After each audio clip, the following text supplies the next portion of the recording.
કેમ છો મિત્રો? આજે આપણે શીખવા જઈ રહ્યા છે steps for accurate calibration of a pressure transmitter. ઠીકથી કેલિબ્રેશનના પગલાં સ્ટેપ બાય સ્ટેપ. પ્રક્રિયા લાઇનથી ટ્રાન્સમીટર અલગ કરો. સિસ્ટમમાં દબાણનો પ્રભાવ ન કરે. બીજું, નેક્સ્ટ વેન્ટ કરો. દબાણ છોડો. અંદર કોઈપણ દબાણનું ફરાયેલું ન હોવું જોઈએ.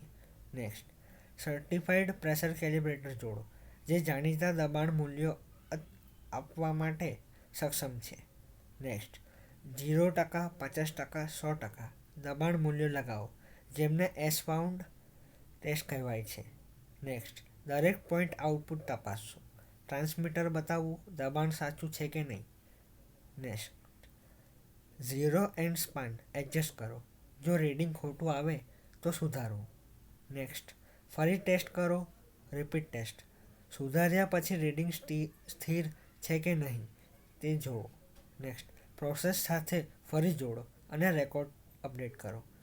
લોગબુક કેલિબ્રેશન રિપોર્ટ બનાવવો જરૂરી છે. તેથી દબાણ આપો, રીડિંગ તપાસો, જરૂર હોય તો એડજસ્ટ કરો, ફરી ટેસ્ટ કરો.